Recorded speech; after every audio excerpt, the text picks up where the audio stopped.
Yeah, a little bit sour, a little bit of sweet, a little bit of strong, a little bit of weak, and a little bit of spice to make it all nice, right? This is what makes you the Kanye West of cocktails. Yeah, because I'm rapping about cocktails. Cocktail culture has found a foothold on Long Island in recent years. We sought out 4 bartenders who are changing the way you drink. Ashley, the new kid on the block. Jonathan, the self-dubbed Kanye West of cocktails. Tracy, the pioneer of women. And Frank, the godfather of LA's cocktail movement.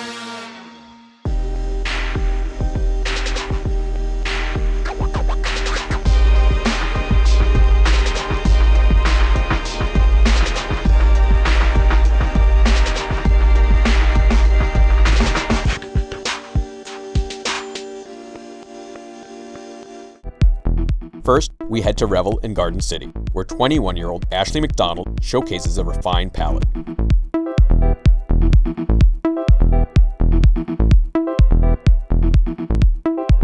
We're at Revel. Yes, we are. Show me what you got. All right, so today, let's make a rosemary gin fizz.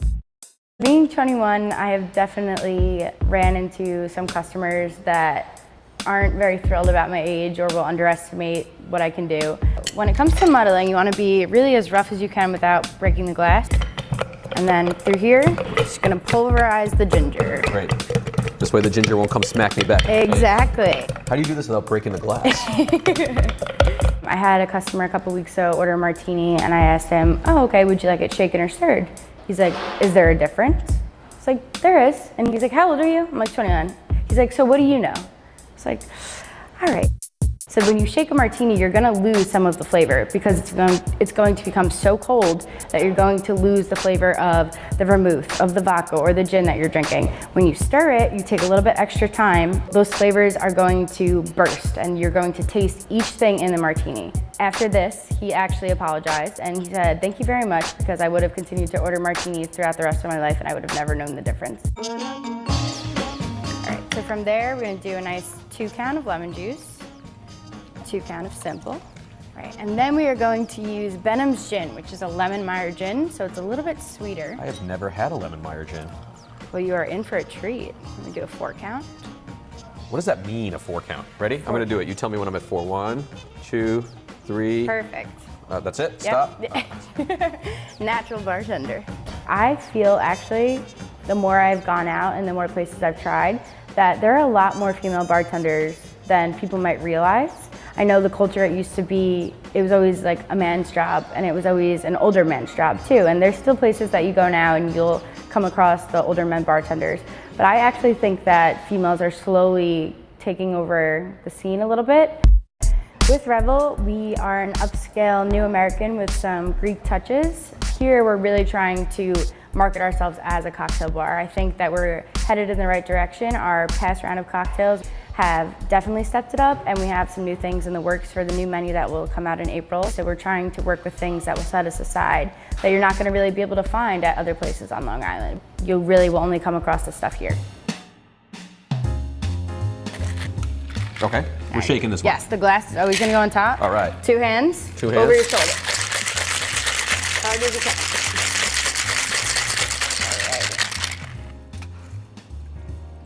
So it's gonna be a little short, that's on purpose. So what we're gonna do is top it with a splash of club soda. Okay. And then a splash of tonic water. Ooh. And then from there, it's going to get beet pearls. You're gonna have to taste them, they're absolutely delicious. It's like caviar almost. And then it is going to get a sprig of rosemary. Now, as you can see, as you mix the drink around, the beet pearls bleed into the drink. Yeah, I was gonna just say, I love the way that red just sort of bleeds into the drink. I also love that you have that rosemary on ice. Why do you put it on ice? To keep it as fresh as possible. Actually, when you put rosemary into water, it absorbs too much of the water and then the shelf life decreases. Okay. But when you have it on ice, you can keep it cold and fresh. Cheers to you. Cheers. Excellent bartender. Mine's probably a little on the strong side. I think I went a little heavy-handed on the gin. It's never a bad thing. How is that? Very good. Well balanced. Boozy. So most people who don't drink gin, what I would definitely do is educate them on lemon Meyer gin. Right. Most people see gin as more of a bitter drink, but the lemon Meyer really gives the little sweetness, and the beet pearl helps to bring out the flavor of it.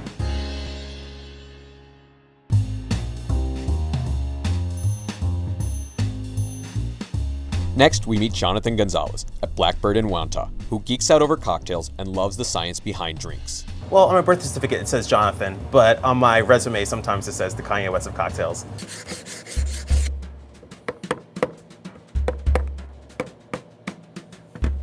I think it all started as a kind of an inside joke. At the time, Kanye was doing super big. He was making these hits one after the other, and I kind of felt the same way with a lot of drinks I was making. I want to take something that's very familiar, very simple, but I just want to elevate it to the next level. I started off working with my dad. He was the one who kind of brought me in and said, listen, this is like the hard knock life, and it's going to knock you around a little bit, but you're going to make some really great money, you're going to meet some great people. You got the industry bug. It bites you and it latches onto you and digs under your skin and stays with you forever. And after that, I just wanted to know everything. You know, I wanted to be a busboy, I wanted to be a bar back, I wanted to be a dishwasher.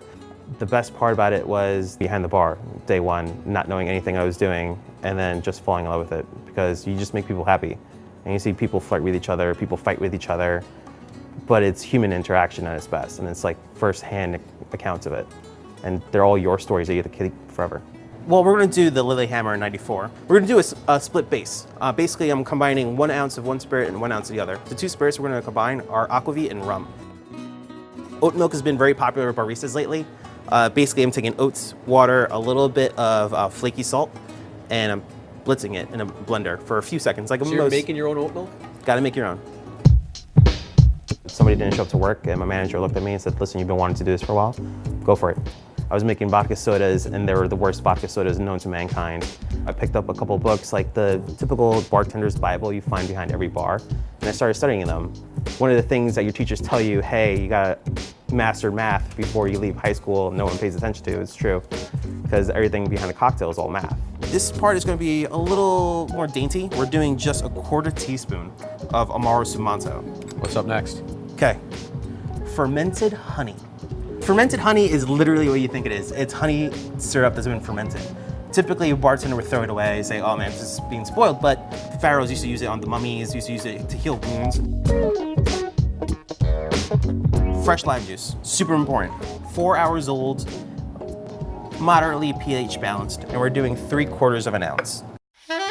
The other thing I'm obsessed about is clarity of ice. I work with an ice company, and they deliver ice to me, and from that ice, I break down these beautiful blocks. You know, all these bartenders around the country were using beautiful lake ice, crystal clear lake ice. But once we hit automation, you have, you know, the machines making ice for you, you kind of like lost that art form. And it just looks super cool. You have like a crystal clear spirit, and then you have a crystal clear ice cube, and it's like, they're meant for each other. We're gonna do a cradle method. This is a Japanese cradle method.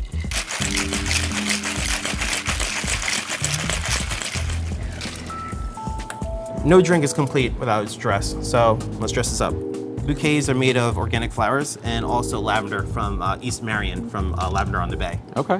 This is our last drop. Just gonna lay it there, let it hang out.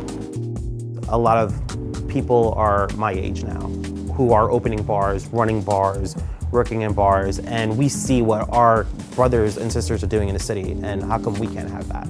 And I think that drive, that passion for it, is what's really pushing a lot of people my age to do something radical. To Lilyhammer. To Lilyhammer. Oh man, that is amazing. The most important thing is balanced. And that's where I strive to do with all my drinks. I want to have a balanced drink that says, here are all the flavors, but it's not going to beat you up. For a throwback, we're off to the Rail, a brand new bar in Smithtown where Tracy Johanna brings her culinary pass to her cocktail menu. I prefer flavor artist or cocktail chef or bartender. Any of those would be better than mixologist. I know that myself and a lot of my colleagues, we've all come kind of from the same place. You start out serving beers and shots, and you definitely learn along the way. But there's something about that word that just really irks me and most people that I know. Tracy walked me through making her latest concoction, the Rusty Rail. It's a play on the rusty nail, with accents of citrus and my personal favorite, Aperol. So we're gonna do 1.5 ounces of this Cutty Sark blended Prohibition whiskey. 1.5 ounces is that little line right there. All right. Okay. I can handle that. All right. Here we go. There you go. Craft beers, were, on the rise. And I think that they're still doing really well. but I think they're plateauing, and I think craft cocktails are really coming up and kind of moving into the spotlight right now. Long Island is starting to make their way more into the craft cocktail scene. The bartenders on Long Island have been kind of subdued by the palate of the majority. I think that we were really stuck in a vodka soda kind of place for a very long time. We're trying to pull everybody with us, you know what I mean? Come over here, check this out. This is really cool. All right, so then we're gonna put our whiskey aside. All right. And we're only gonna do 1/4 of an ounce of this Drambuie because this is super sweet, and we're also gonna be putting in another sweet element in a second. So you don't wanna overwhelm your drink with too much sweetness, too much sugar. Female bartending has carried a very negative connotation with it for a very long time. It's kind of a prerequisite that you dress scandalously or that you flirt with your customers and you really don't know a whole lot about what you're making, which can be very intimidating to girls who want to move forward in the industry. It's a very male-saturated industry, but I'm really hoping that that changes a little bit. So now we're going to do 1/4 of an ounce of Aperol, and that's got a nice bitter orange flavor to it. There you go. This is one of my favorite spirits. All right. So what's next? All right, next we're going to throw in some pineapple juice. Ah. And we're going to do 1.5 ounces of pineapple juice, just like that. And you're going to notice when we get this all done, it's going to have that rusty color. With balance, you definitely want to hit on as many flavor notes as you can, carrying somebody through a journey when they're drinking a cocktail. You want to hit on the sweet and the sour and the salty and the smoky and the spicy and the bitter, and all of these things need to happen in like a particular order. It's like a cocktail journey, and you want someone to be able to identify all those different flavors when they're drinking your cocktail. That's what makes it interesting, and if people are interested, they're gonna come back and continue to drink. All right, and then we're gonna burn this just a little bit. Ooh. Flame that. Well, it's gonna help release some of that oil in the orange. You're gonna express the oils over the cocktail, and you're gonna rub it around the rim of the glass. It's gonna give you a nice I can feel the little oils in my finger. orange oil flavor when you're taking a sip of this cocktail. And then you're gonna take a little sprig of rosemary, Ooh, I like rosemary. and that's it, pretty much. Cheers. Cheers. You can get in trouble with these. I saw how much booze we put in these. I don't taste that much booze in these. It's good, right? Yeah. We finished with Frank Antonetti at Rustin Gold in Huntington, who likes to know your spirit before he makes your drink. My first experience bartending, oddly enough, came in high school. I ended up serving mixed drinks and like beers and stuff, which in retrospect is a little weird to me. Everyone just loved that part of the party. Everyone loved the bartender, which was cool for me because not many other people in high school enjoyed me a whole lot. So that was nice to just be able to bribe people to like me with alcohol. So today we're gonna make my current rum cocktail. This is the first cocktail that I've used here that uses a shrub. As I stopped naming my cocktails, people kind of want to step into the waiting pool with their favorite spirit first, or at least a spirit that they think is their favorite, you know. Here, my seasonal list is always just by spirit. There's no name to the cocktail. My whiskey cocktail is called whiskey, you know. So the challenge is kind of like, you know, get them in the door with whatever their spirit they see on a menu and are most comfortable with, and then challenge them a little bit with maybe a different approach to that spirit.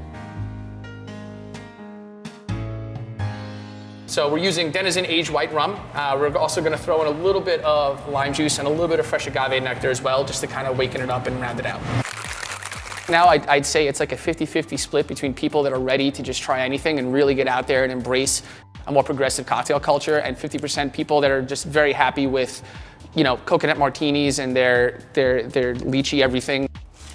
There you go. It's all right if you make a mess. The trick to this is really packing it in there super tight because it's going to keep the drink colder. It's going to prevent it from diluting a lot quicker. My approach is like just a healthy dose of completely doubting myself every single day. Complete anxiety that I'm going to be found out to be a fraud. That's not a reality. I study and I've put my diligence in, and I've tried and failed a million times. But I always see people around me and it still doesn't seem real to me. But I never let myself get comfortable, I guess is the best way to put it. And last but not least, I want to add a different layer of color to this. So we're going to take these beautiful dried marigold leaves and we're just going to kind of sprinkle them on top. You're always going to kind of sacrifice a few to the party gods. Right now, there's so many of us that know each other, whether it's we've worked together in the past or we've visited each other at these restaurants, and it's great, but the sharing of information was happening at such a slow rate for such a bunch of people that have so many cool ideas. So I thought, well, one of the best ways that I've seen ideas get shared in that kind of environment are a lot of the competitions that you see happening in the city or a lot of other areas where there's more close-knit cocktail communities. The Long Island Bartender League is a growing network of bartenders on the island, aimed at supporting and learning from each other. The group holds regular competitions that force creativity, while providing a space for weary drinkers to try drinks outside their comfort zone. Thank you everyone for coming tonight. We're very happy to have you. Thank you to Hush for having us. Such a good mixture of joking around, supporting each other, having each other's backs. Every day people are sending like drinks in and we're all offering our input on how to tweak it and our ideas on it. And then the competition is just kind of like more of an organized meetup. For me, it's the least I could do to bring back to an island and a community and a environment that's already given me like so much and made me so happy and so fulfilled in what I do. And plus, it's a good opportunity to just make fun of everybody, you know? What was once a vodka and soda island is growing into a creative cocktail culture that shows no signs of stopping. Thanks to this new class of trailblazers, it's easy to see how nightlife is changing on Long Island.